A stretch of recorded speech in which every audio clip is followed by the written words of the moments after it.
Hello, everyone, and welcome to a brand new episode of the Need to Nerd podcast.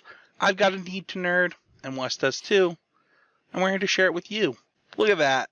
Look at that intro. I'm going to ruin my own intro this time, Wes, so that you can't do it. How'd you feel about that one? Was it good? Like, give me a rating. Like Spencer can rhyme. That's exciting. Ooh, that didn't rhyme for what it's worth. But if you had said like poet and didn't know it, I would have been like, you teach like elementary kids or something. I don't know. We are not here this week, Wes, to talk about my rhyming. Wait, you asked me to give it a rating, and I've not given it that. Oh, yet. Sure. Give me a rating on that intro. 5 out of 7. Ooh, a perfect score. I like it. We could be talking about this week, West, about something that gets a perfect score. Because it hasn't been a year yet. I'm actually proud of us that it didn't take us a year to get through all this. But we are talking about Book 4 Balance for Avatar Legend of Korra. We started this, I think, the week that Avatar came out on Netflix. We might have been the week after. And we are now going to complete the cycle, so to speak. And it's our first... It's funny because behind this, to pull the curtain back a little bit, Wes and I are debating if like we should have just done all of Last Airbender, all of Korra, and I still don't know yet. Like, I enjoyed the process, but it's a lot of episodes, if that makes sense. But it's really cool that we've gotten to experience this together. I got to experience it with my wife. I got to experience the first 2 seasons of Last Airbender with Maxwell. Maxwell actually watched Secret Tunnel today. He specifically wanted to watch the first 2 episodes of season 1 or season 2. I remember back in June there was like a series of weeks where like Secret you Tunnel just had to make a Secret Tunnel reference every week. Through the mountain. You should have seen it too, because like I've watched that episode so many times and sung that song so many times that the episode was playing today and I was singing and Maxwell turns to me and goes, "Daddy, please stop singing. I want to hear them sing the song." And then they got to the part where they go, "Secret Tunnel." And then he started singing. I was like, "Oh, you can sing, but I can't." He's like, "No, you can sing now. I just didn't know the part before." That's fair. That seems like a very rational set of reasons, actually. No, it was way more rational than I expected from a 4-year-old. So, but honestly, this journey has been really exciting. I had only ever watched season 1 of Legend of Korra. I've seen I think the first couple episodes of season 2, and I'm really excited to talk about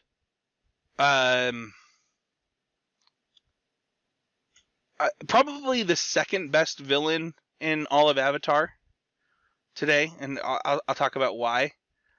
But this was a great season, and I'm excited to talk about it. Before we do that, don't forget to head over to the Discord. I'm going to be talking about this show, and actually probably like doing a written review with the post of this podcast. What's up?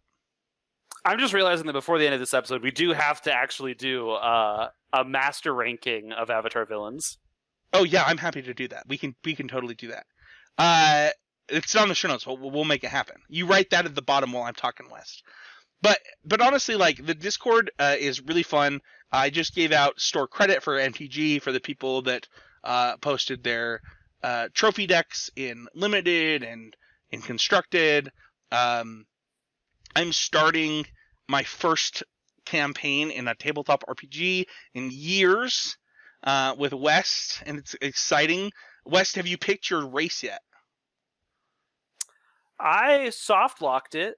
Nice. I have not, for what it's worth, but I know my character's backstory really well that I want, and their class, that I want to like decide where they came from and how that impacts them. So like I'm going way deep. Like I'm like looking at like whatever race I pick, I'm like, how does this race interact with this character's backstory so that I know before I pick the race? Because that's the kind of weird Star Wars fan that I am. Yeah, all I did was decided I wanted my character to have bad will, good int and good brawn, and that's mostly how I picked what I was doing. Nice. But yeah, there's all kinds of things happening in the Heezy Game Media Discord, and we actually will be announcing the date for our first Magic the Gathering tournament. It's free, it's sponsored, and it has $250 cash in prizes, and these will be quarterly for at least the next year of sets. So if you want to win some cash playing Magic the Gathering, head on over to the Heezy Game Media Discord. And if you want to support the show, support the things that we're doing, head on over to the Heezy Game Media Discord. There are some specific Need to Nerd goals coming this week, actually. It might actually happen probably not before this episode is posted, but I will be sending them to Wes this week. And I'm excited. There's already tiers that include the podcast, but it's really cool. And also, just huge shout out. We have 17 new subscribers on YouTube, way more than that in listeners over the last couple of episodes. Just the growth over just this month has been really awesome for this show. And Wes doesn't even know. I'm just saying this, and he's like, "Wait, what's happening?" And it's really appreciated. And it means a lot to know that people are sharing the podcast, because that's the way that kind of stuff happens. So if you're enjoying the show and you enjoy West ruining the ending of the show every week, make sure to share that ending with somebody close to you. So with that being said, West, it's time. Yeah, I mean, we have a proud tradition of Spencer. Telling me live when we're doing successful, and that's all I ever hear about it, is only live on the show. That's not even true. Well. That's such a lie. That is such a lie. We're not talking about how well the podcast did this month, but it did do well, considering we've been doing it for 6 months and now it's finally getting some growth. Now we're going to talk about, and we're just a bunch of nerds, the growth inside of us and the balance that we need as nerds. We're going to talk about season 4, book 4, I should say, balance of Legend of Korra. Okay. Who says nerds need balance? I know way too many nerds with no balance. Dude, balance in their lives. Let's be real about this. If this is the line you want to go down, I'll talk about it. But nerds need a lot more balance than they're willing to give themselves. The only balance I'm picking is in Cube. Ooh, MTG references. Here's the thing, man. I am a father of soon-to-be 2, married, with a Magic the Gathering podcast, a nerd culture podcast, a nerd culture YouTube channel, a Magic the Gathering website and YouTube channel, and I still manage to play some number of video games, play competitive MTG, and let me tell you, balance is important. Like, you got it. Yeah, but how's your balance? Hey, man, there are some weeks that I'm better at stuff than others. I don't know what to tell you. Like, can you walk the line if you were stop driving? What? Are you asking me Physical if I'm don't sober? No, not if you're question. sober, but just we in can't general... make those references, or else Google won't advertise this podcast, man. I don't know what to tell you. You know what? You know who tries to walk a straight line, though, is our hero Korra. And I'm going to do the hype this week, West, because I was really, really critical of the end. I was not even critical. I was mad at the end of season 3. At the end of book 3, I was physically upset. I wanted to throw something.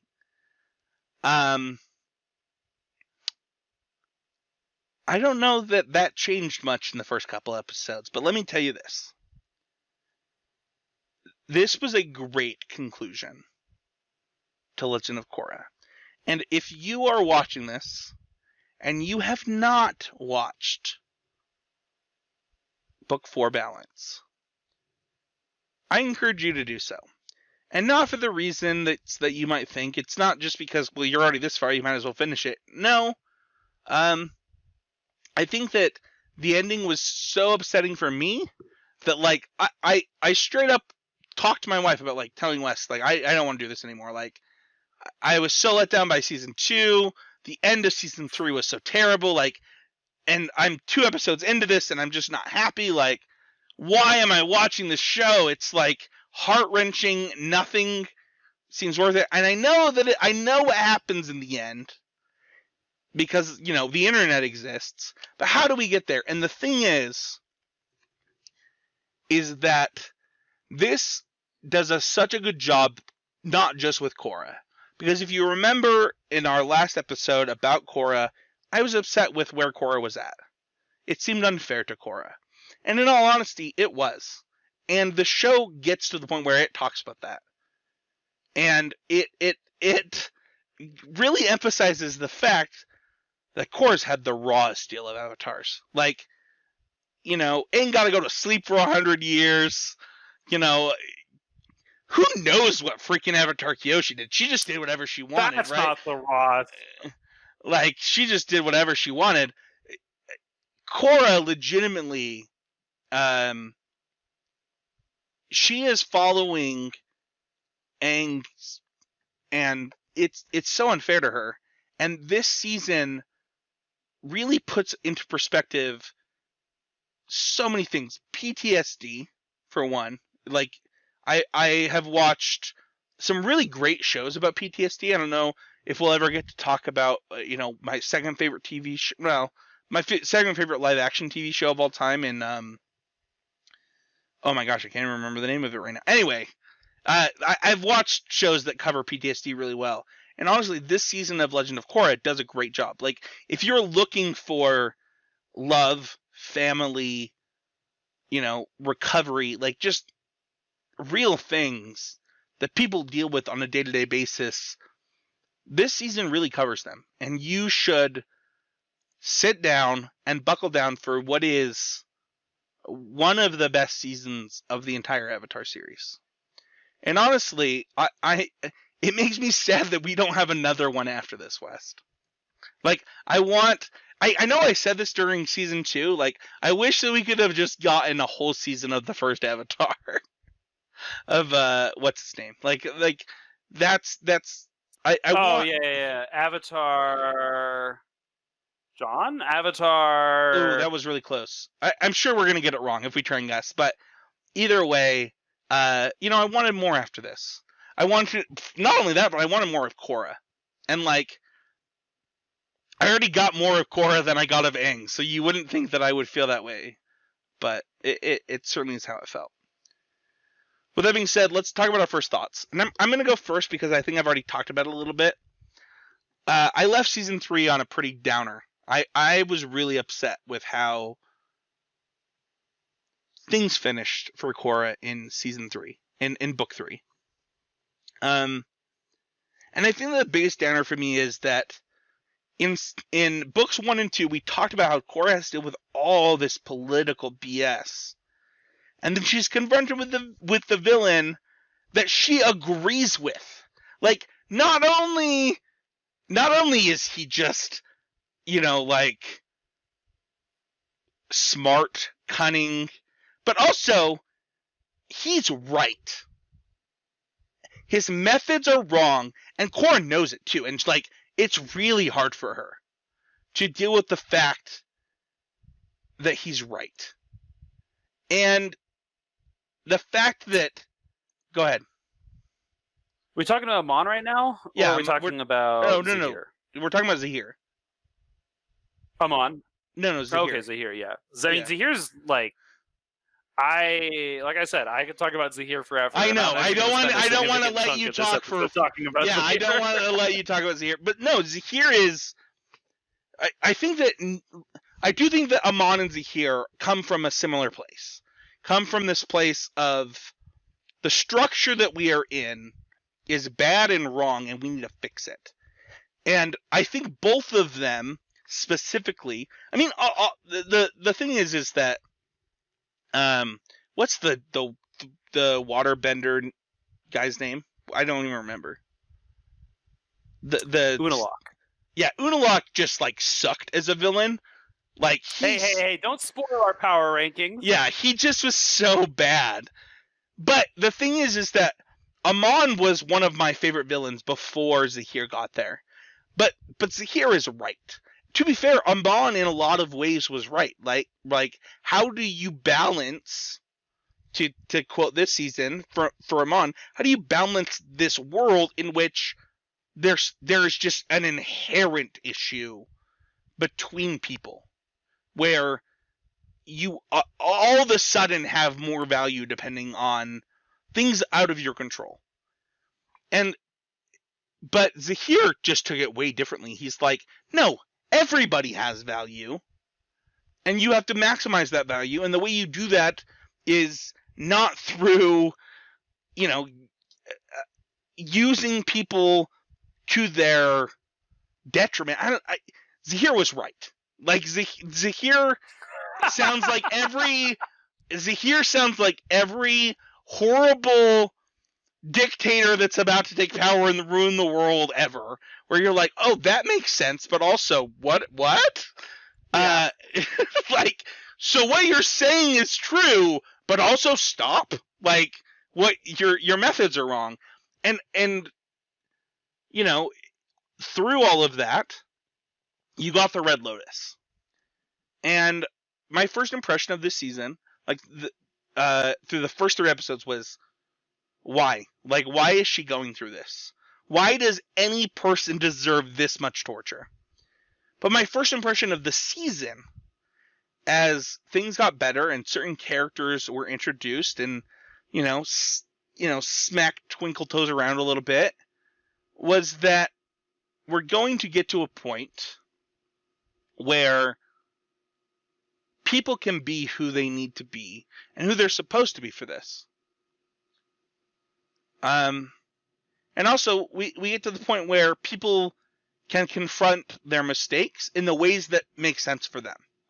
Because I think that too often, when somebody makes a mistake, we expect, and I'm really guilty of this, by the way, and I think that one of the examples of me being guilty by this is, oh my gosh, why am I forgetting his name? Tenzin, is my feelings about Tenzin. You know what? Tenzin, I'm sorry. I'm going to say it publicly on the podcast. I'm wrong. I was wrong.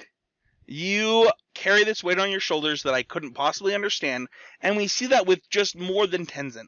We see that with so many characters. We see that with Korra. We see that with Bolin trying to do what's right. We see that with Tenzin's kids. Holy crap, is the weight on Tenzin's kids. This series, this season,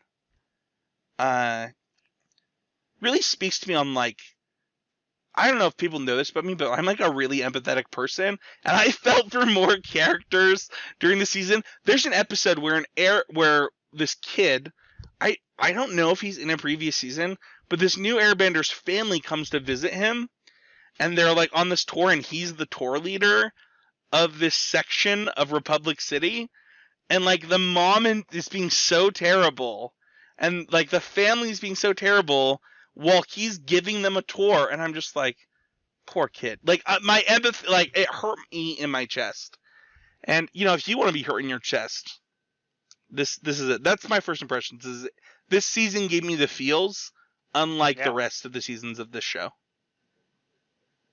Yeah, I mean, that's the beauty of Legend of Korra, right? I think that, and builds on, Avatar The Last Airbender, I think, importantly. Right? Because both are very raw shows in terms of emotion and what the amount of difficulty that these characters experience that you can empathize is always through the roof, but they just slowly turn up the heat on it the whole time, right? Like, if you thought that Korra was in a pressure cooker in season 1, Korra coming out of season 3 is just, it's unreal. Like, it's so, and it's not unreal. I think that's the thing, is that it's so real and so relatable and so... Spoilers, not like major spoilers, but it gets worse. Like Korra does not get better and from the end of season 3 in the wheelchair, right? Like, it gets worse for her. We watch the process of her recovery, and it's not even recovery. It's not linear. No, it's like it's so funny. So often people talk about 1 step forward, 2 steps back, but you see that with Korra. Like, she's like, no, I'm good. That's what I'm saying is Yeah. Yes, you're absolutely right. Recovery is not linear, right? You'll have a day where you feel good, and then you'll have a day where you feel bad for feeling good, right? Like um, it's definitely not something that you can like fully wrap your head around. And so often, right? Like as you're trying to reintegrate who you are and what it means to be you, you now versus you in the past and all of that, like you can definitely end up in some worse places than you ever would have gone before. But it's still that part of that path. It's still how Korra gets to be where she is at the end of the show. What was your first time watch? Right? Do you remember the first time you watched the show?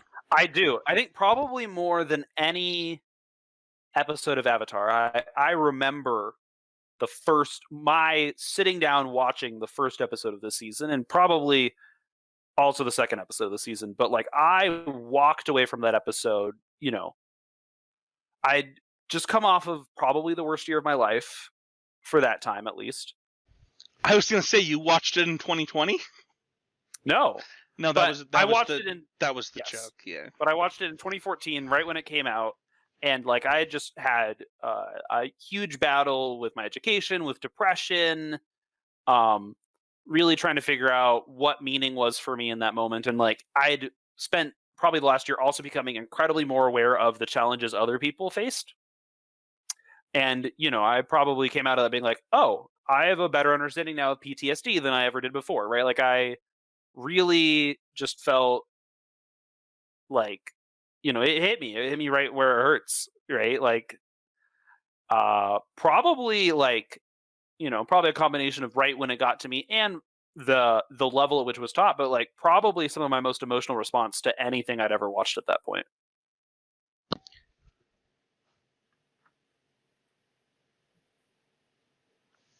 And it was amazing, right? Like, because that sort of pain does eventually, right? Like that sort of like being in relationship with that pain, be like experiencing that pain through this external method does eventually help us with our own. What about if it's presented in the right way, yeah, and willingly. What about after that? Like you get through. I mean, those first 2 episodes are rough. Like that's a.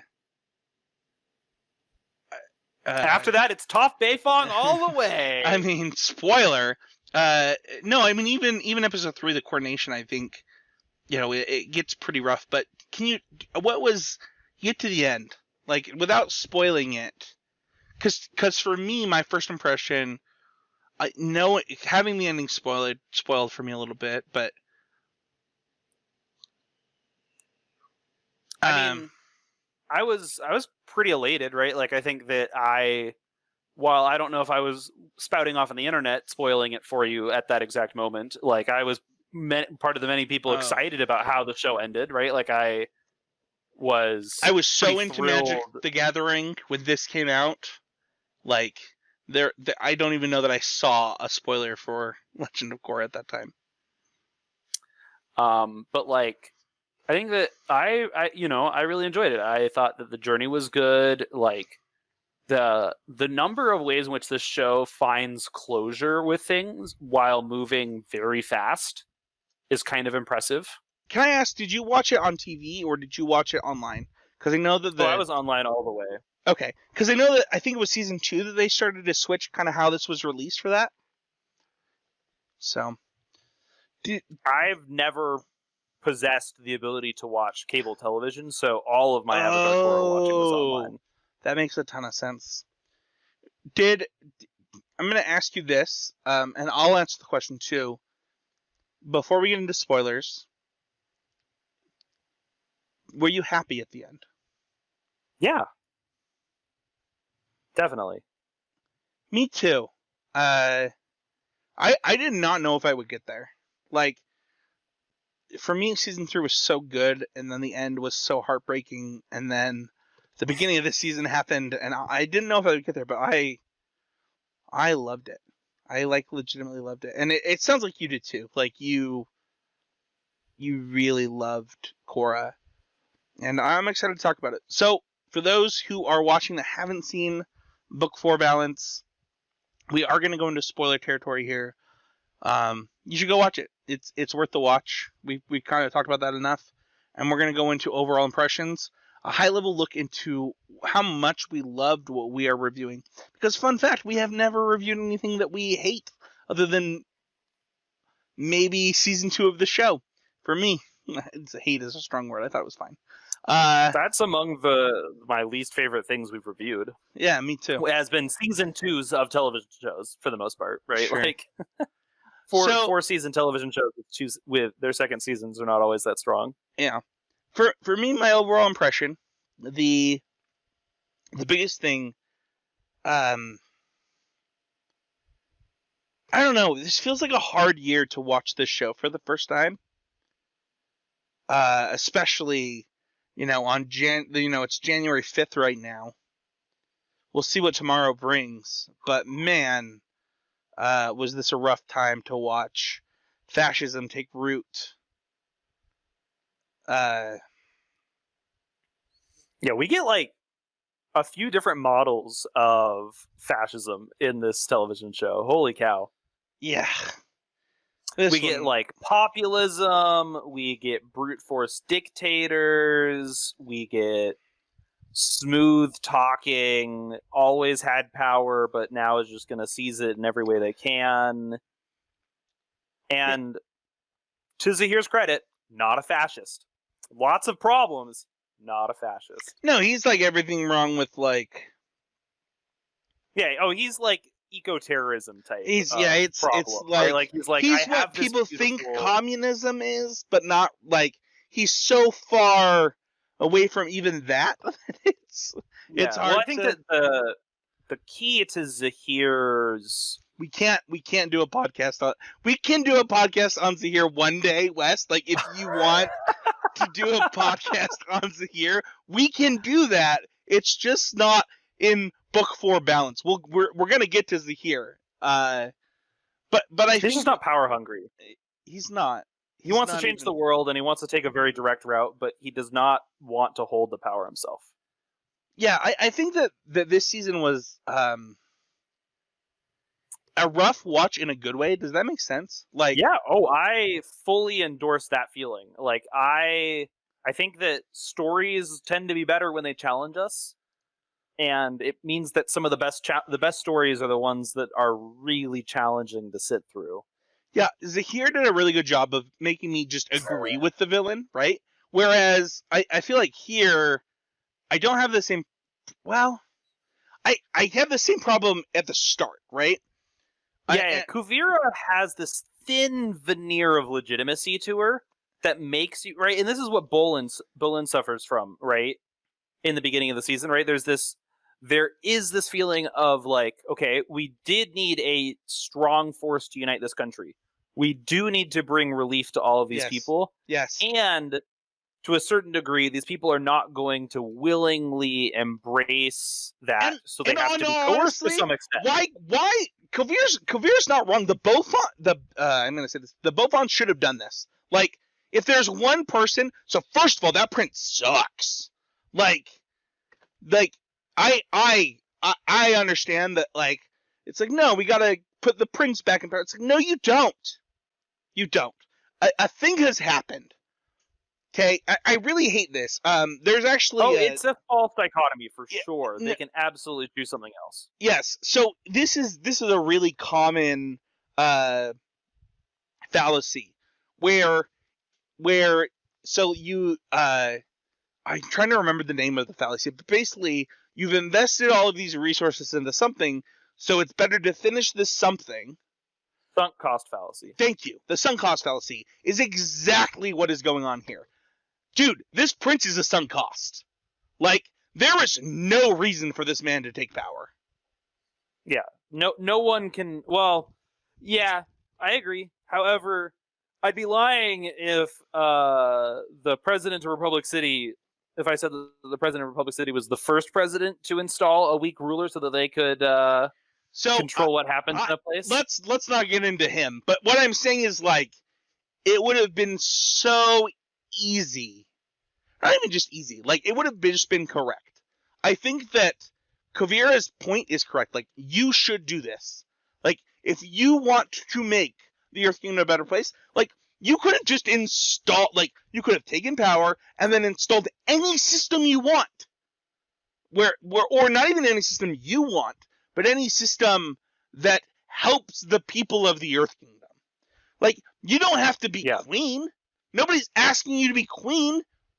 Just say, here's what we're going to do, and here's how we're going to help people. But because there's this void, and Kuvira knows it needs to be filled, I don't blame her for wanting to fill it, and then once she does it, then she goes power hungry, right? But her initial principle of wanting to help the Earth Kingdom, absolutely correct. And I don't even know that Kuvira sees that she's wrong until the end. I think that it's funny because I think that I think that Kuvira has a lot of Azula in her. Oh, I don't think so at all. Not the we don't see a lot of the like crazed have to satisfy expectations Azula in her. We see the perfectly composed, calculated one, and then at the very end you get like just a lock of hair dropping down in her face or whatever, right? Like I personally don't see Kuvira is very different to me than because I think that Kuvira is maybe this is true of Azula too. I've never thought of Azula this way, but Kuvira is very much a product of her circumstances. Azula is 100% a product and of her circumstances. It's true that Azula is that also, but I don't know that if Azula's circumstances had been much different, that she would have been much different. Whereas I think Kuvira would have been. Sure, I think that, I mean, the reason Azula, Azula was going to absolutely be a problem no matter how her life manifested, but it was the scale of her life that's my point. I think that caused the problems. Like, if Kuvira I think Kuvira could have been a force for good. And I think that, I don't know that, I think Azula always, I don't know. I certainly get that impression. I don't know that Kuvira was power hungry to start, where Azula was just going to be power hungry. If that makes sense. I mean,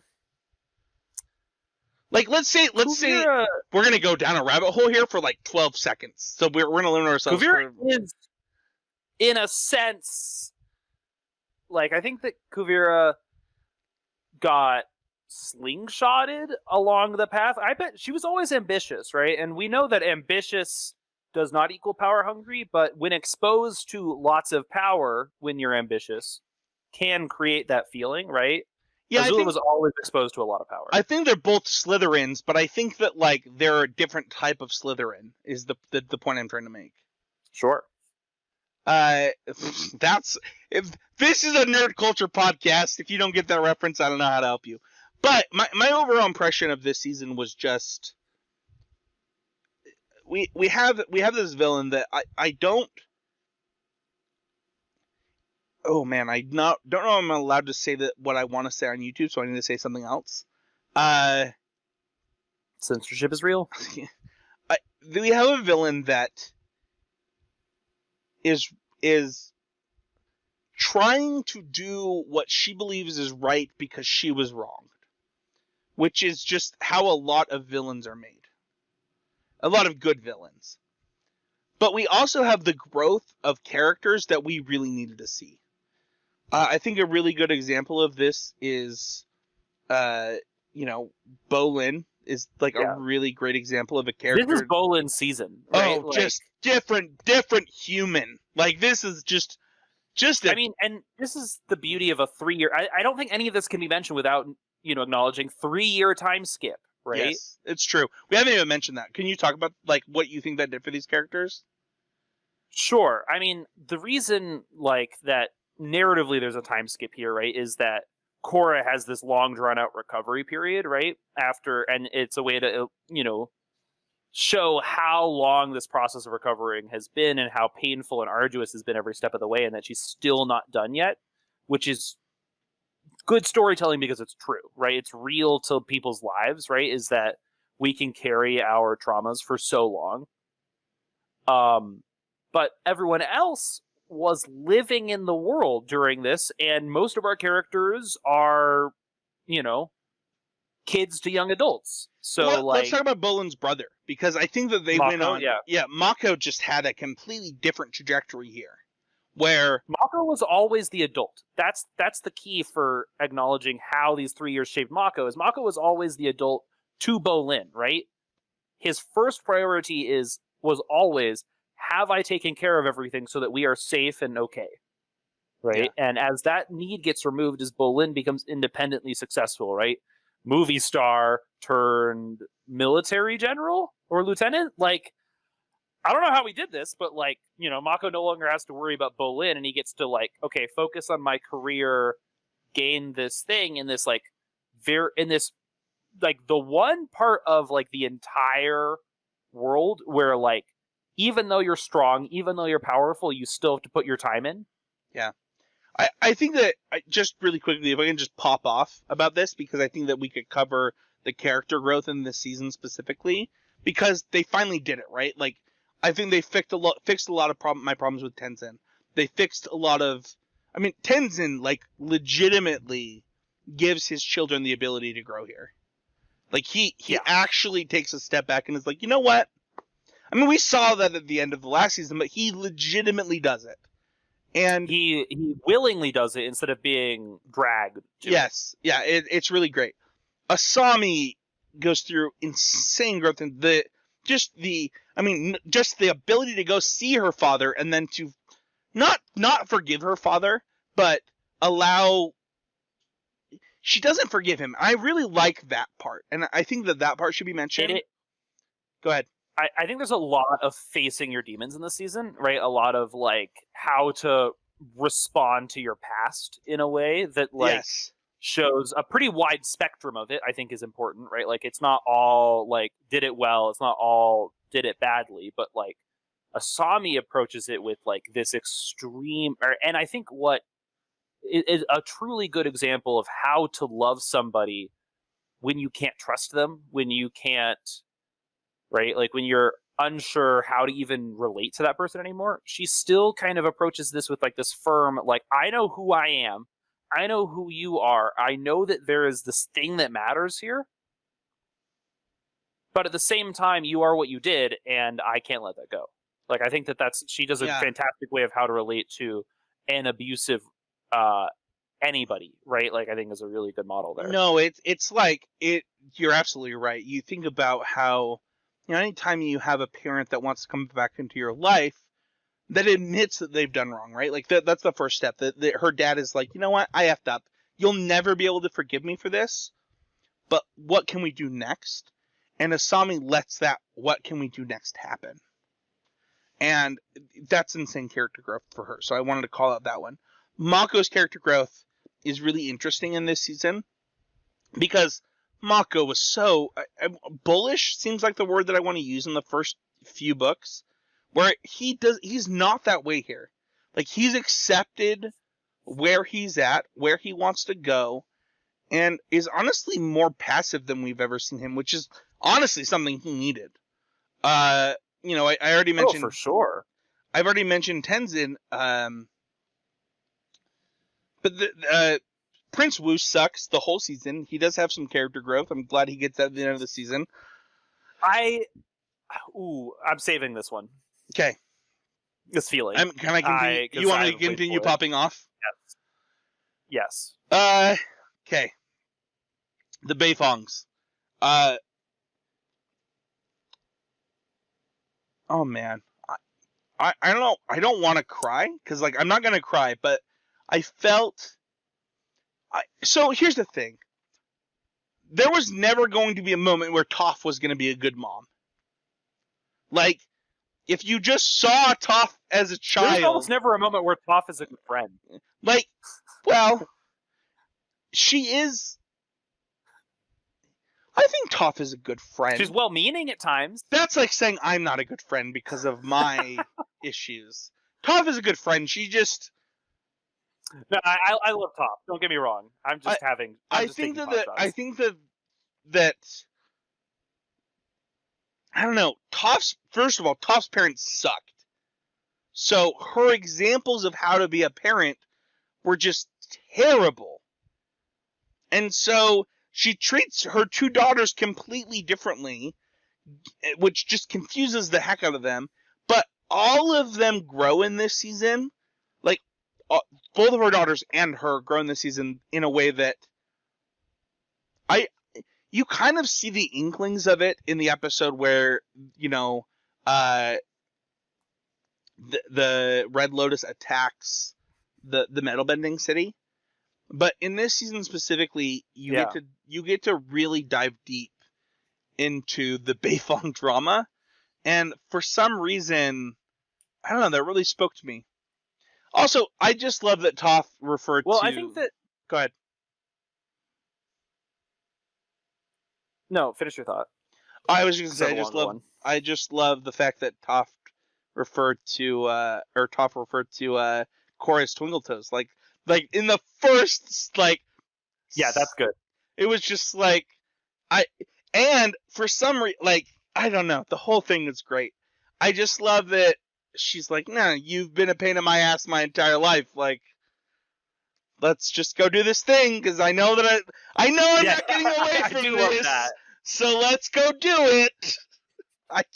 It was so one perfect. Who listens and waits. Which, by the way, I think one of my biggest complaints about Iroh, and by the way, I don't know this. Did Iroh die between the guy that played Iroh? Did he die between Legend of Korra and Avatar: The Last Airbender? Because there's no way that's the same voice actor. No, he died during book 2. Okay, that is what I thought. Like literally the episode of Stories of Ba Sing Se, right, where we do. Oh my gosh, he died. Singing. That's what I thought. I remember reading that somewhere. Okay, that's what I thought. Yeah, because that's when Iroh changed. Yeah, or when the actor of Iroh changed. Yeah, sucked in Legend of Korra. I was like, this is just. You know what? I'm sorry to whoever the voice actor is. We've already had this argument, but Toph was perfect. Toph was perfect. It was. I don't know if it was the writing. I don't know if it was the voice acting, but I was like, this is. Yep. Zuko, I felt the same way. I thought Zuko did a great job. Just being like, I need to go see my daughter, and then Korra said something. But Toph was amazing in this, and I think that Toph also grows. And honestly, it was growth that she needed from Last Airbender that she got in this season. But yeah, that's my pop-up. What were you going to say?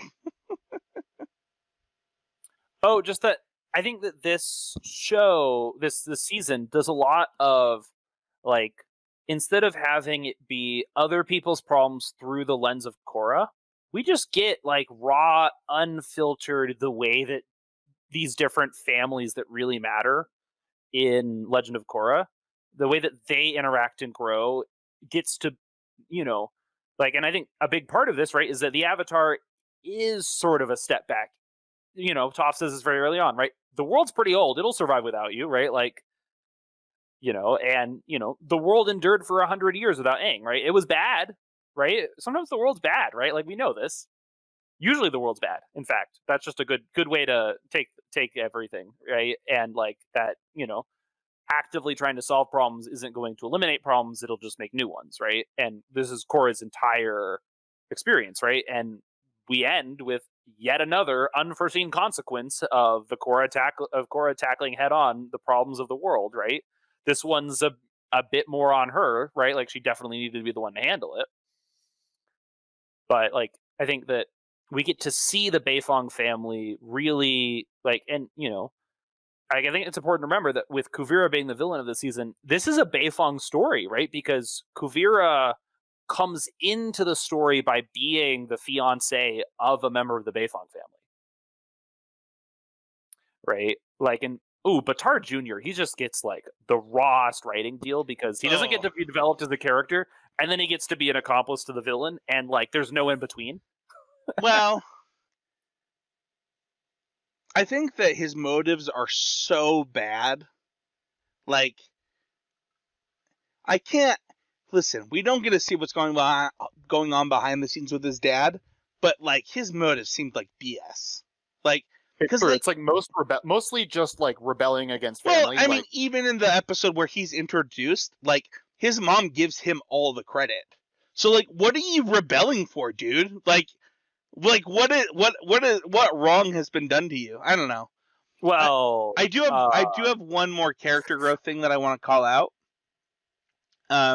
Before we move on to favorite characters, because I don't know if this will be either of our favorite characters, but Julie and yeah, you know her, and Varric.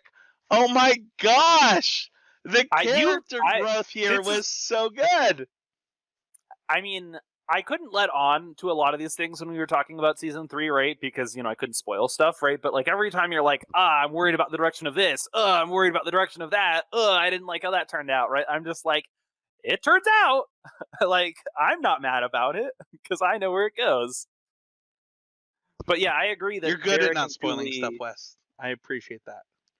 But like Varric and Julie are really interesting, right? And like I think that the really impressive part is like when Varric just blindly trusts that Julie didn't betray him, but instead stayed in the optimal position to do what she needed to do.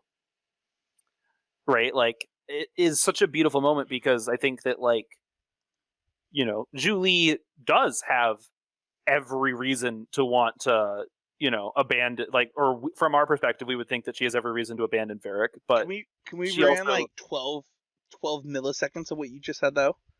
Because I think the most beautiful moment, and I think you'll agree, is the moment where Varric still acts like Varric, and she's like, no! She's like, no! This is not how this happens. Yeah. Like, redefining our relationship. Yeah, like, right now you have a choice. Am I your whatever we are, or am I Julie? Like, you need to decide right now. I agree with what you're saying, but I think that is the moment where it happens. Sure. Like, I think that's a great bit, right? And then I think that while we're talking about character growth, we should probably bring it back to the protagonist who grows a lot during this season. Yeah, I think that Korra's growth is really interesting. I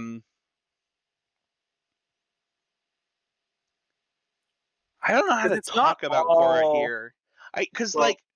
Go ahead. I think that the first thing to acknowledge for how to talk about Korra is how she did have this debilitating physical injury that she has mostly recovered from by the time I start, and technically fully recovered from by the time she pulls the metal out of herself. But it's wrapped up in this greater mental and spiritual injury she has suffered that's obviously much harder to recover from and much harder to move past because it plagues her the entire season and also is true of life, right? Like, our bodies are pretty good at healing. That's why we evolutionarily succeeded. Our minds, who knows, right? And like, I think that, but every step of the way, she, rails against some figure of authority, some person who's supposed to assure that it's all okay, right? So, how real am I allowed to get on the podcast? We're talking about the 4th season of Legend of Korra, which is as real as it gets. Okay. I was raised in a cult, and I took a test for PTSD last year, and I have pretty severe PTSD from being raised in a cult. I won't say the cult because I'm sure that a portion of our listeners are in that cult right now. Like, I'm 100% sure, and if this offends you, I'm really sorry. Like, just speaking facts here. I felt for Korra this season in her PTSD. There are things that happen in my life where I know I didn't know before, but I know now that it's like, oh, this is like weird PTSD, not to like the level of people that have been to war, and certainly not to the level that Korra has been through. But I do suffer from PTSD from being in a cult, and her PTSD is something that I think relates to neither of us, but in a way that is, I don't know how to I'm really proud of Korra. It's so weird to say that about a fictional character, right? But I'm proud of Milo. I'm very proud of Korra. Korra's character growth in this season, she goes through anything and everything. I don't know. It's so hard, right? Because it feels like Korra shouldn't have had to do all the things she did. Why does she have to go through all this? Why should anyone have to go through all of this? Is how I felt watching it. So I feel that way about dozens of people in real life, and I think that's an unfortunate reality, right? Which is that people go through the worst, and they don't deserve it. yeah. And the people who do deserve it have different feelings about it, right? The people who do deserve it become president of the United States for some reason. So, anyway, I was going to move on to favorite characters. I just wanted to buckle into one more thing about Korra. Please do. Which is just that she, had the best thing anyone who's in that sort of state could have, which is these people, right? Toph, Katara, Zahir, weirdly. These people to whom she should and can sort of demand why. Why is it this way? Why can't it be easier? Why all of these things? And they say, yeah, why? We don't know. Can we improve? Yes. Can we take that step forward? Can you take that step forward? Can you undo this for yourself? Which is so true, right? Therapy is awesome. Medication is awesome. Everything we know how to deal with our mental struggles are awesome, but also so much of improving that situation is, taking the reins and really trying to figure out how to readjust everything to live in your new context, to do what's best for yourself, to find out what could be best for yourself, right? All of this is so important, and Korra does this, and she does it in 1,000 baby steps with a lot of stumbles. She does it with a lot of help from everybody, and that is exactly how to do it. She also fights, world-ending threats while she's doing it, but it's a really beautiful depiction of what a healing journey is. No, I agree with that. I think that you see, well, we'll get into this in the next segment because I have some thoughts on Korra specifically. So I want to move on to favorite characters really quick, and I think that I don't know. I think that my favorite character this season might be a surprise, because I don't know that my favorite character has ever been the villain before. But my favorite character is Kuvira.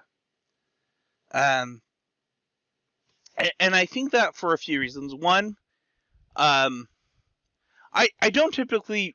So first of all, I don't relate to Kuvira, at all, and I don't ever almost relate to villains. I can agree with villains without relating to them. But the reason that Kuvira was my favorite character this season was I never thought that she was anything other than what she was. It's so funny, too, because I talked to my wife about this, and she's like, obviously she's just doing this to manipulate and get what she wants and get them to attack her. And it's like, well, yeah, that's what I would do, too. But also, why is that a bad guy thing? Good guys do that too all the time. Kuvira very much believes... goading your enemy. Yeah, Kuvira very much believes that the Earth Empire needs to be protected, and needs to be created. And everything she does is in pursuit of that. And also, like, I don't know that I relate to her. Maybe relate is the wrong word, but like, Prince, is it? You can empathize with. Yeah, I think you I can do. Sympathize Prince, what's his name? Is it you or Wu? Prince Wu. Prince Wu? It's just like, can you imagine gaining all the power that Kuvira has gained, and then meeting this dude and being asked to give it all up to this dude, and it's just like, no, absolutely not. Will I do that? Yeah. And I mean, it would be just as much of a backslide to, like, you know, from Zahir's perspective, right? And the reason why he helps Korra out at all, right, is because he can't have that either, right? He wanted this freeing of people. He from almost got my favorite power. character this season, by the way, and as little as he was, like, and maybe he's yours. I would not be surprised if he'll get yours. But like, He's close. I agree. Like, It'd be the same backslide. If I am in Kuvira's shoes, there's no chance. I mean, I'm if giving up that I'm power. picking for who wields supreme power over that many people between Prince Wu and Kuvira, you're blowing up the country. Like, what? like like the only reason she's I a wouldn't fascist pick Kuvira, bullcrap dictator that needs to be that's the only reason I wouldn't pick Kuvira is I know what she does when people rejected her, right? But like, here's the thing: is Prince Wu, like, what does Prince Wu do other than bring absolute monarch bullcrap to these people that like have lived under really terrible rulers for hundreds of years? Yeah. And it's just, and that's how fascism takes root, right? Like, the best person we know that's been in charge of the Earth Kingdom during our time with the Avatar world was the first Earth King after he went on his journey. We don't even really know, but maybe he was like, okay after the that Earth journey. Queen was obviously terrible, but her dad, like, maybe was decent for a minute. He just didn't live in a culture where the king did anything for most of his life, I think was like his primary reason he was a bad king. So he had instead, you know, these power-hungry advisors taking control, right? Like, the Dai Li is about as scary as that is what was going to happen with the prince. Like, that's the whole problem. Yeah. Is you were going back to this world where power-hungry people were going to take advantage. So here's the thing. My favorite characters... That was the plan from the get-go, actually. Yeah, it's really true. The thing is I don't like Kuvira. I think that Kuvira is a real story in how dictatorship can happen. Like, you have hundreds of years of bad leadership, maybe even less than that, and it turns into, all right, well, I'm a great leader, because that is true about Kuvira. Like, you can say whatever you want about Kuvira. She sucks, but she's a great leader. And because she's a great leader, she gets people like Bolin to follow her. And when you get people like Bolin to follow you, all of a sudden, it now feels legitimate. Like, it now feels like, oh, these good people who want good things for the world are following you. That makes sense. And, you know, I don't know that... I think that my second favorite character would be Korra. And it is because of what she overcame. And I'm proud of her. I'm proud of Korra. I think that I've watched a lot of anime, I've watched a lot of TV, I've watched a lot of movies. I don't know, it's like, I don't know that I've seen characters go through what Korra has gone through, and I think that she would be the other one. Like, they're almost tied to me. What about you? So I think that it's always hard to pick the protagonist when you're talking about your favorite characters, just because I don't care. We're in the last. I'm just saying, like, in general, right? To respond to your feeling, because I agree. Like, Korra is like, and I think that's part of this, right? Is that, like, I watched the show because I love Korra, right? Like, I think she's a really incredible character from the get-go. That she is on this just awful journey of saving the world a dozen times and having it never work. Right? Like, and I think that there's a lot to be said that, like, you know, Korra has this rough gig, but the character that really time and time again when I watch this season, like, sticks out and I'm just, like, excited to see what they're going to do next is Bolin. I'm so glad you said that. That's who I thought you were going to say. But that dude... So I'm gonna say something, and then please tell me if this feeds into yours, and I'll let you go off. Because his heart is so pure. And, you know, he cares, and the second he knows he's doing the wrong thing, off the ship. Immediate jumping ship. It's not even a hesitant for him. The only thing he wants to do is the right thing. And I that is the part of Bolin that I always want to be.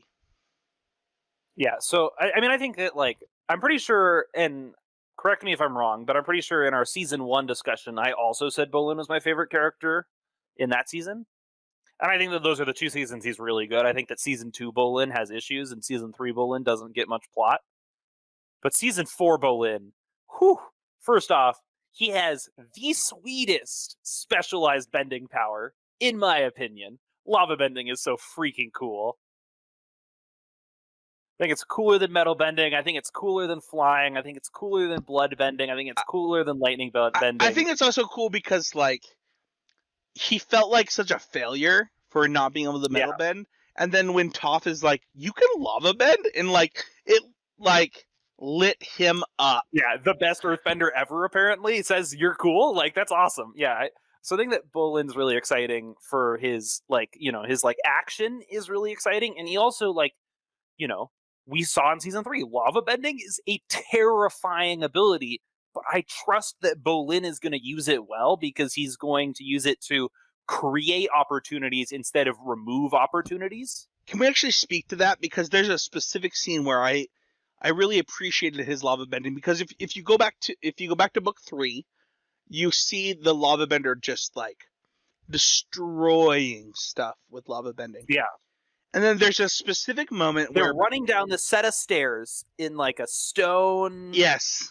Like a stone set of stairs in, like, the middle of a mountain, and, like, there are enemies behind, there are enemies in front, or stuff like that, I'm pretty sure. And he's like, we're going left. Well, Bolin in this season, he's got a moment where they've been caught, right? Like, they're wanted criminals, him and oh my gosh. They're fugitives. I don't know about criminals, but they're wanted by Kuvira, him and Varric are caught. Yeah. And he goes back and he hurts 0 people and just lava bends the entire front of this gate so that everybody can get away. And that's all he does. Yeah, that's cool too. Yeah, I agree. And it is just this moment where you're like, Bolin probably just could have just lava bended all the ground under all these people, killed all of them, and everybody still would have gotten away. But instead, he just is like, no, you can't leave that gate. Like, the ground is lava, quote unquote, in front of this, and you don't have another escape because it's the only. It's also a very adult moment. Like, well, I think it is for Varric, but I think that was always what Bolin was going to do. But no, what I'm saying is, like, I think that, like, the saying of, like, here is my clear boundary, you may not cross it, is a very adult thing to do. Right? He gets to do it with magical powers. Sure. And we get to do it in our lives with people who harm us and others, right? Like, but, like, I think that what I can't, like, Bolin has this, you know, plucky attitude, right? He's upbeat most of the time. He's excited. He wants to help. He wants to do what's good. He wants to be seen doing good.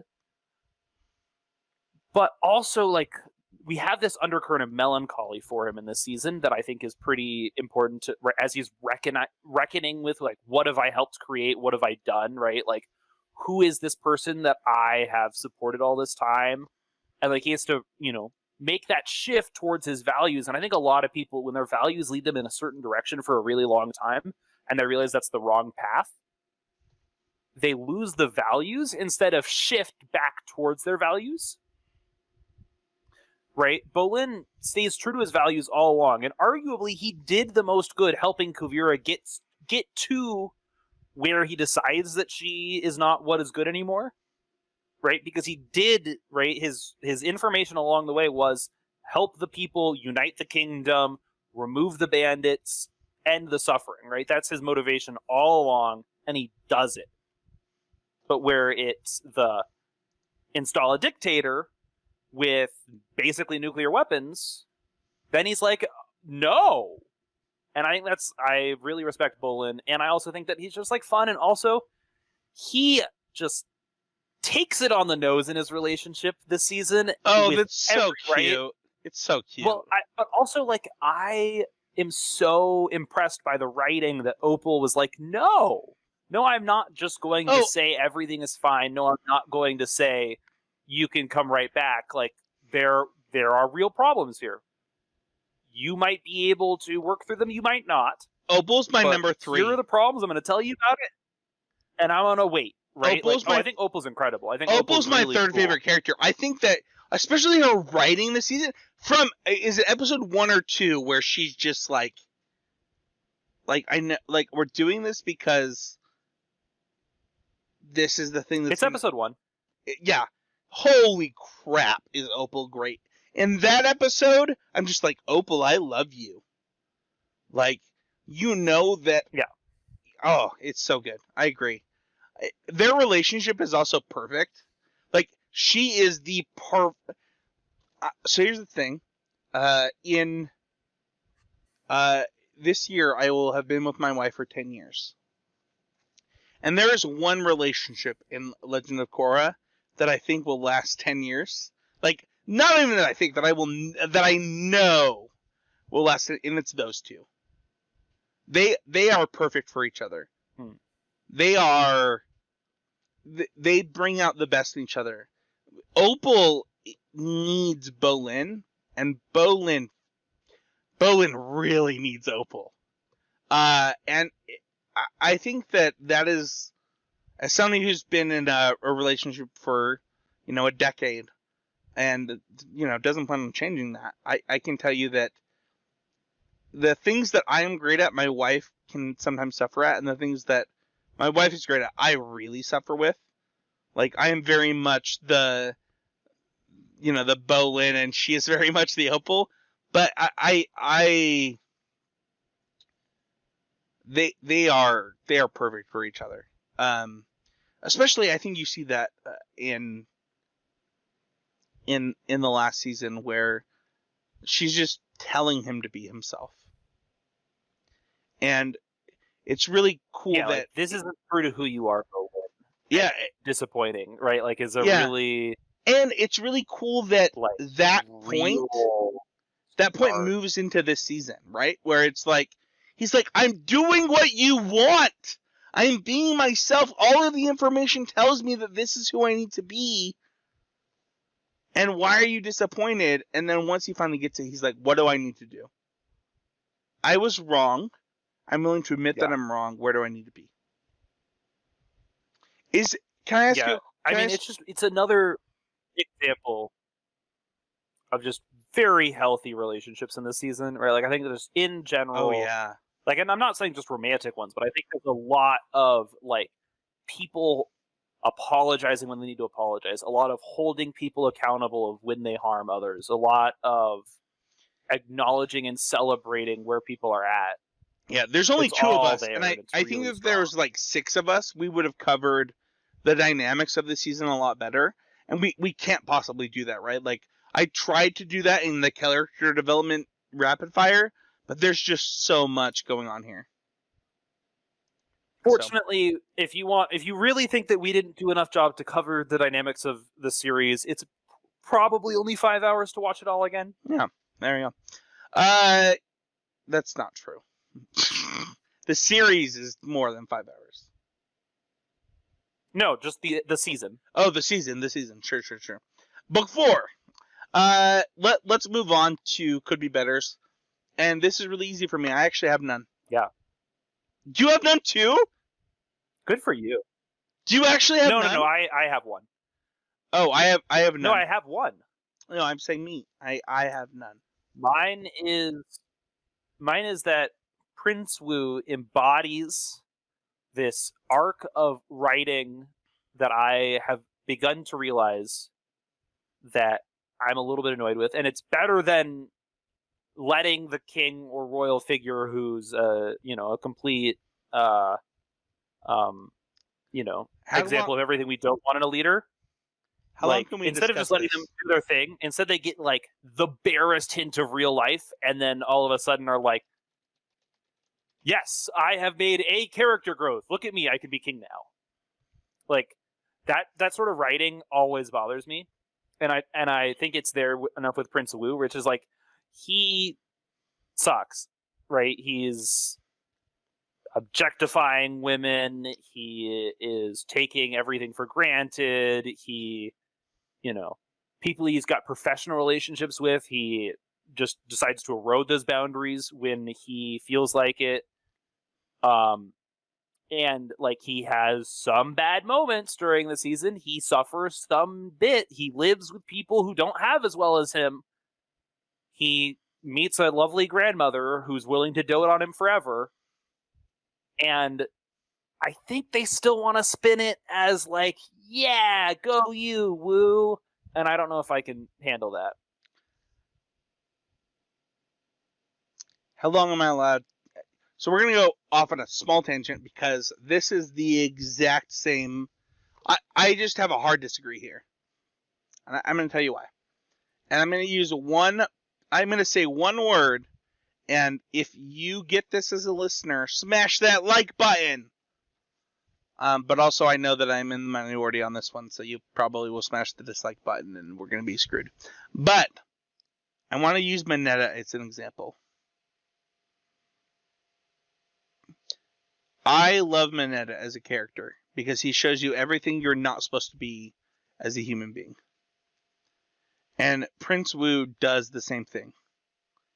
And I'm okay with that existing in writing.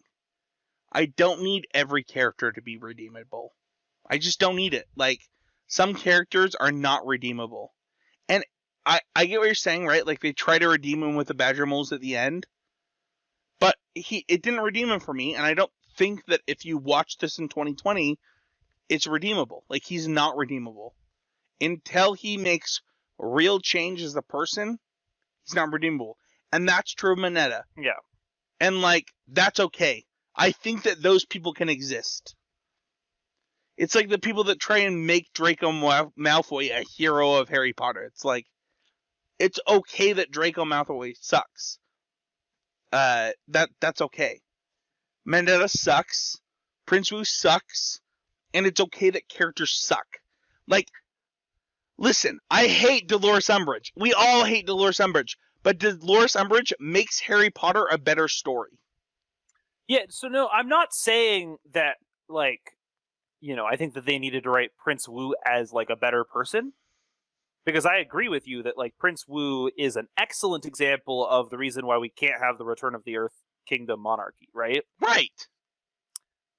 I still feel like they try a little hard. He's got one scene, man, where he, like, saves people. Like, really in the weeds here. It seems so nitpicky. Do you, like, legitimately, I have a legitimate question. Do you feel like anybody goes to the end of Balance and says, you know what, Prince Wu really redeemed himself?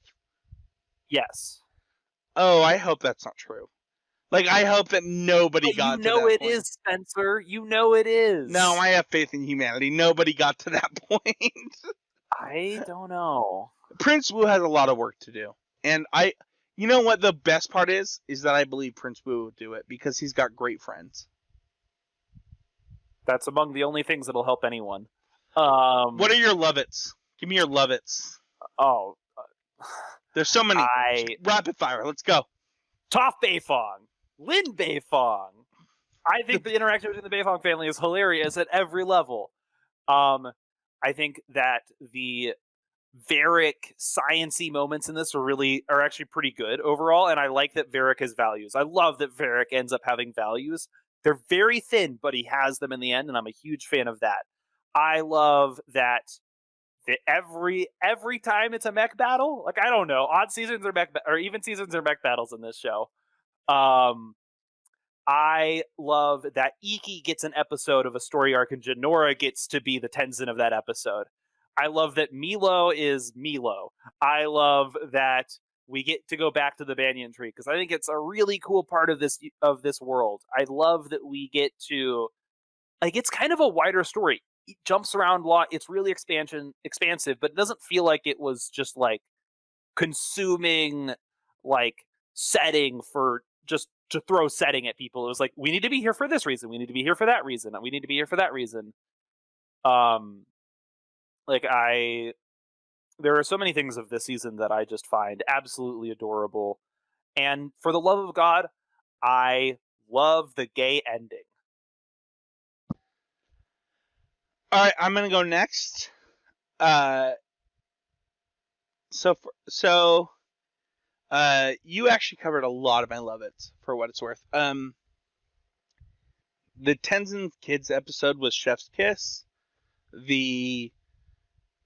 I think the entire Opal storyline is Opal is almost like a perfect character, and she was like, if it wasn't how good the writing was, she would have been my favorite character. I think that Korra, I mean, there's so many moments that are just so good with Korra, from her interaction with Toph, from her willingness to just say, it's so funny, right? Like, Korra is so different from Aang, but like in that exact moment, I don't know if you're listening to this and you saw my tweet today from the Nietzsche Nerd podcast, you saw the moment where she just literally saves Kuvira.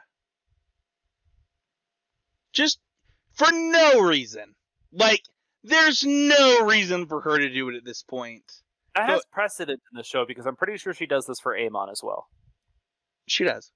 No, it says, and it's so funny because, like, Korra acts like this person, which is this, like, BA, MF, but, like, it's not true. Like, she just actually cares about other humans. I already mentioned one of my favorite moments.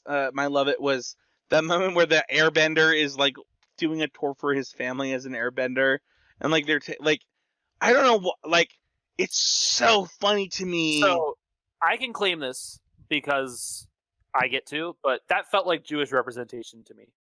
Oh my gosh! I literally thought the same thing about Mormonism. Like, it felt I mean, it was just overbearing parents. Oh my gosh, right, it was the idea there, but like, it really felt like, kid goes off to college and their family comes to visit. Like, it was so annoying. That feeling. I wanted to punch that mom in the face. I was like, shut up. You probably have never wanted to punch your mom in the face, and I'm like a bad kid. But my mom's punched me in the face. It was an accident, but it's happened. I would say that, like, my other favorite moments, so I have it could be better for the world, which is that a huge reason I didn't watch the show when I could have was honestly, like, season 2 sucked. And the next 2 seasons were so good that if you hadn't all just piled on how amazing the show was, it's like, no, I don't believe you because of how bad season 2 was. Y'all could have just let other people experience it without feeling high and mighty about yourselves. And I think we do that too often. Spencer. What? I mean, yeah, I agree about your point there, but my question was just, if you were to rank the villains of this show and rank the seasons of the show, did they align perfectly? Ooh. Of this one specifically? Because mine do. Are we doing all time, or are we doing... No, just these 4 seasons. Definitely the not. 4 books of Korra. Ooh. Okay. Well, maybe. It's so hold on, let me do my other love it, and then we can transition to this. Because I have one more big love it, and that is Tenzin. I just want to give a huge shout out to the writers for Tenzin. I've been hypercritical of Tenzin. And I'm really glad they fixed it, because I don't know. Tenzin made me upset. Like, He was the person who should have been better. yeah, it meant a lot to me that they gave not only that, but like they didn't involve the siblings, they didn't involve Tenzin, they just let the future happen. And it was a huge love it for me because it was true. Like you could see that Tenzin actually was ready to do that. And also, you know, in season 2, you have this moment where Tenzin talks about feeling like this, like everything's on his shoulders. It's like, you know what, dude? I get that. Like, I get feeling like the world is sitting on your shoulders and you can't do anything. But once he releases, I feel like it really changes his character. And, you know, all of those growths we see in the first 3 books really came through. As far as ranking villains, in this, I'll do them both because I can do it pretty fast. No, I think that we should do the master rankings. I just wanted to know specifically because Yeah, like, I mean, it's definitely feel like the strongest seasons of Legend of Korra were correlated with the strongest villains. Oh, sure, for sure. I mean, we have book 3, book 4, book 1, book 2. But to be fair, I'm sure those are your same ones for what it's worth. Amon and Kuvira are very, very, very close. And I actually think that from the perspective of Korra... Oh, sure, Amon's better. Yeah, that makes sense. Amon is better. Yeah. I do think that from a season perspective, that's how I would rank them. But I do think that that's unfair because, you know, you get to season 4 had that 3-year skip where it's just like everybody gets to just be way better and different people than they were. So it's unfair. And also, with that being said, the top 3 of Korra, I would just watch 100 times. Like I would just watch the seasons again and again and again and again and again and again. Like they're that good. But I do want to rank villains really quick because I can do this really fast. Yeah. From the bottom, Yep. Ulamog is just like the worst villain by like a substantial. Unalaq, yep. Unalaq, whatever. I don't even care what his name is.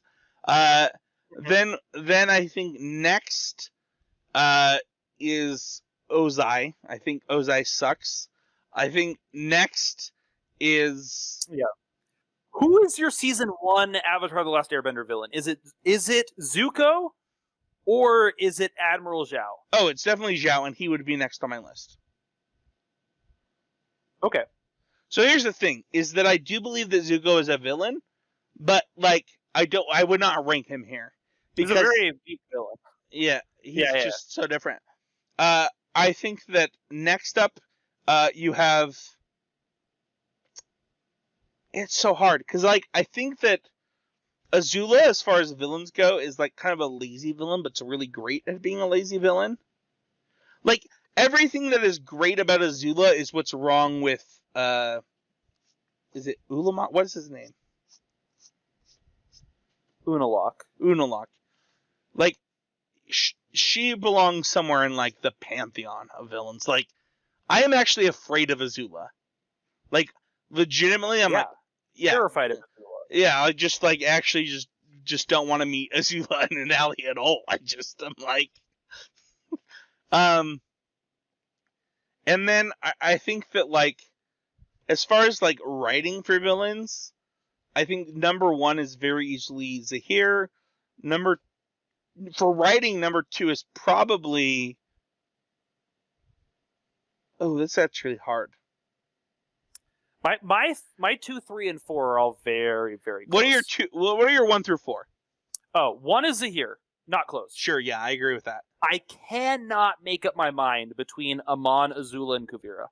Oh, it's definitely. I think mine is Amon number 2.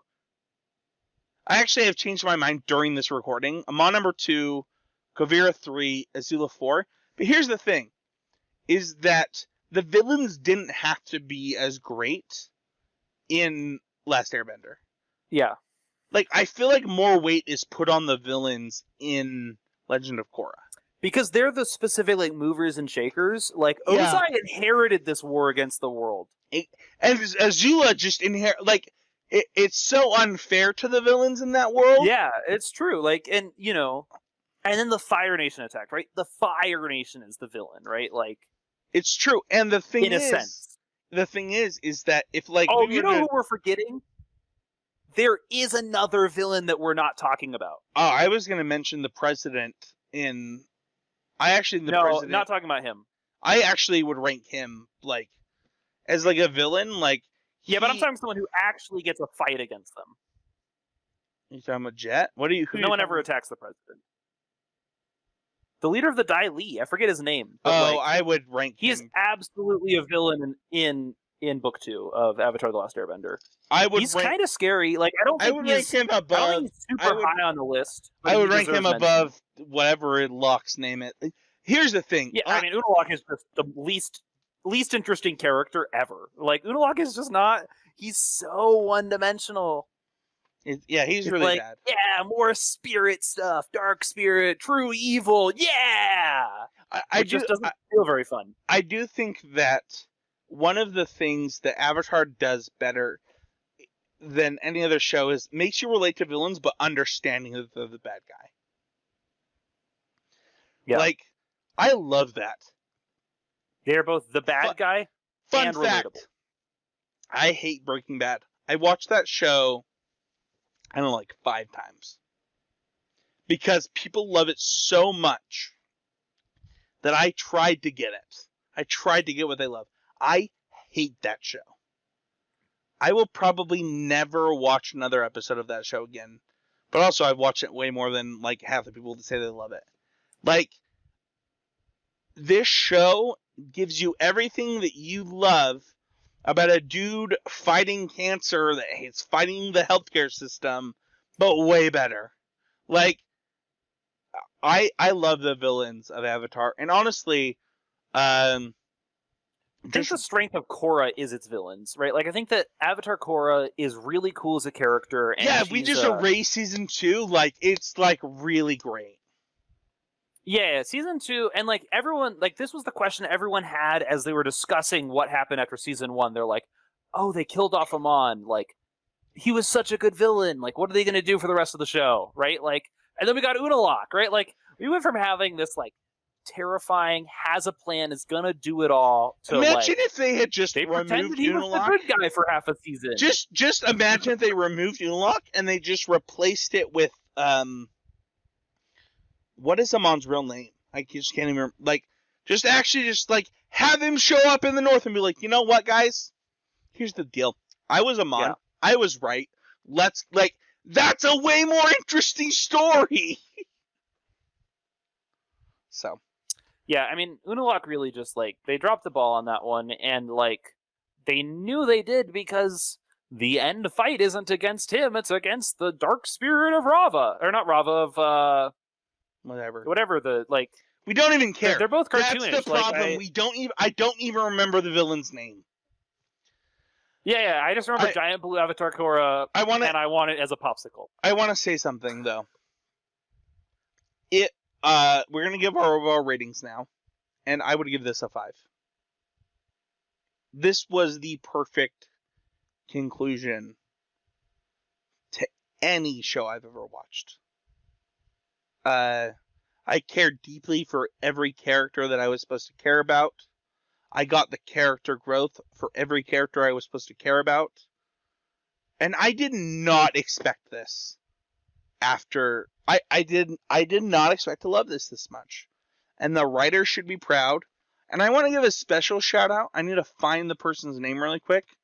But honestly, I am in shock at how good some of this voice acting was, how good some of this, just the whole thing. What is the name of the dude doing the radio announcer? Is Jeff Bennett. Jeff Bennett tied this show together for Legend of Korra. Special shout out to Jeff Bennett. We haven't mentioned him once in these reviews, and I needed to mention him because it was one of my favorite parts watching it with my wife, was just Jeff Bennett popping off about what Korra did last, how this all tied together. It was very Dragon Ball Z-esque, but way better. and I really appreciated it. What about you? What's your overall rating of this season specifically?